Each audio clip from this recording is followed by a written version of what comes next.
đây bóng ột ở kia thì chúng ta là mà dọc kia này mới chúng ta là mà nó fly với ngày này ngày thì mà phải pram khai mùi khai pram thì ta cái pram là lường để cả giải thôi chứ nhảm tại em ơi đã trong khai mũi giờ mang khát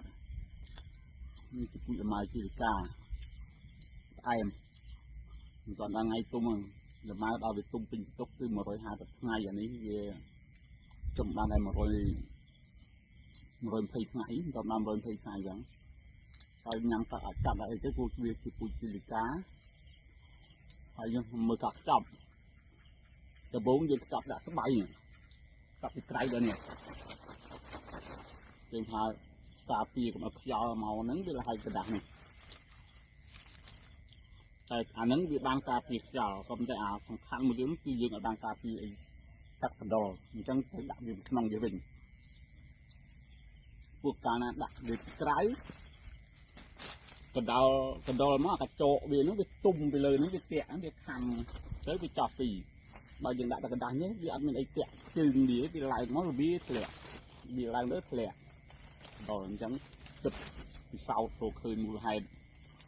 អញ្ចឹងយើងខាតអស់ច្រើនណាស់វាកាត់ម្ដងបើថាវាកាត់មួយស្មៃវាកាត់ចូលអស់ចង់ 4-5 គីឡូក៏មានអញ្ចឹងក៏កែចាប់ដើមកែទម្រង់ថ្មីយើងខ្ចប់ស្បៃដាក់ក្នុងផ្លែហើយដាក់ថង់ដាក់ក្រៃវិញដោយការពារទៅលឺការពារទឹកភ្លៀងនេះជាវិធីថ្មីយើងឃើញតែបានផលបាទមានប៉ុណ្ណឹងបងប្អូននេះចំការមកសុភាអាចមានញ៉ាំបាននៅក្នុងខែ6ក្នុងខែ6បានណាចូលខែ7ខែ8អាហ្នឹងទិញទៅទុកសម្បូរបាទយើងដាក់អញ្ចឹងមកបើកណ្ដុរវាមកវាមានកោងជាប់អាចស្រួលមកធ្លាក់បើនៅជាស្បៃដល់នេះមកធ្លាក់ហ្នឹងវាធ្លាក់ជើងកញ្ចក់នេះវាអាចខំចូលទៅក្នុងបានវាអត់ធ្លាក់កណ្ដុរមកដីទេនេះគឺទី1ឥឡូវយើងកែចាក់ដើមកែស្រួល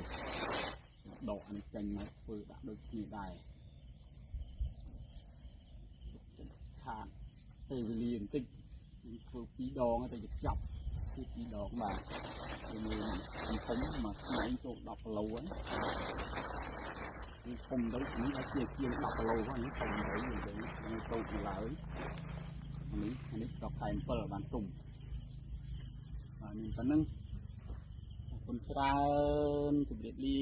បាយបាយជួបគ្នាខែ6ខែ7